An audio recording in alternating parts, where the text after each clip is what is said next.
মুসলমানরা ছিল বিশ্ব মানবতার পথপ্রদর্শক, মানবতার দিশারি, শাসনকর্তা। কিন্তু যখন চুক্তিভঙ্গ তথা ওয়াদাভঙ্গ করে মিথ্যার চর্চা শুরু করল, তখনই স্পেন থেকে শুরু করে পুরো ইসলামী সাম্রাজ্য ভেঙে পড়ল। মহান আল্লাহ তাআলা পবিত্র কোরআন শরীফে ইরশাদ মুবারক করেছেন, হে ঈমানদারগণ, তোমরা চুক্তি ও অঙ্গীকারসমূহ পূর্ণ করো। সূরা আল মাইদা আয়াত 1। অত্র আয়াত শরীফে মহান আল্লাহ পাক তিনি ওয়াদা পূর্ণ করতে বলেছেন, ওয়াদা ভঙ্গ করতে কঠোরভাবে নিষেধ করেছেন। আর কেউ যদি অঙ্গীকার বা ওয়াদা ভঙ্গ করে, তাহলে তার পরিণতি কি হয় তা হাদিস শরীফে স্পষ্টভাবে জানিয়ে দেয়া হয়েছে। হজরত ইবনে আব্বাস রাজিয়াল্লাহু আনহু বর্ণনা করেন, রসুলুল্লাহ সাল্লাল্লাহু আলাইহি ওয়াসাল্লাম ইরশাদ মোবারক করেছেন, 5টি বস্তু 5টি কারণে হয়ে থাকে। 1.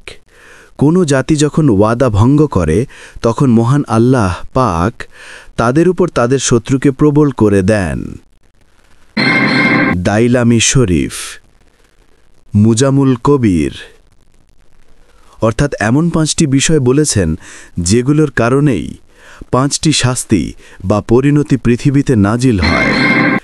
আর প্রথম কারণটি হচ্ছে ওয়াদা ভঙ্গ।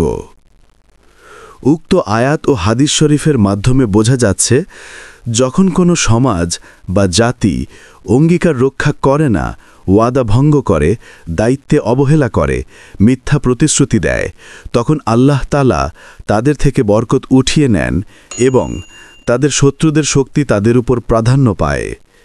একটু চারপাশে তাকান, মুসলিম উম্মাহ আজ কত বিভক্ত। দেশে দেশে প্রতিশ্রুতি ভঙ্গ, আমানতের খেয়ানাত, ব্যবসায় প্রতারণা, প্রতিটি ক্ষেত্রেই প্রতারণা। আল্লাহ পাক ওনার দেয়া শরীয়তের বিধান অমান্য করা হচ্ছে, ওয়াদা ভঙ্গ করা হচ্ছে।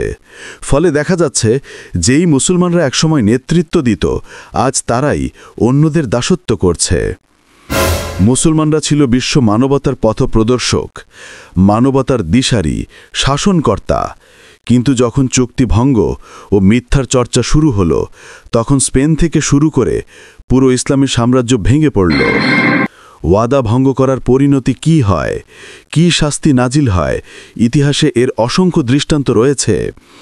ইনশাআল্লাহ আমাদের পরবর্তী সিরিজগুলোতে এই বিষয়গুলো বিস্তারিত আলোচনা করব।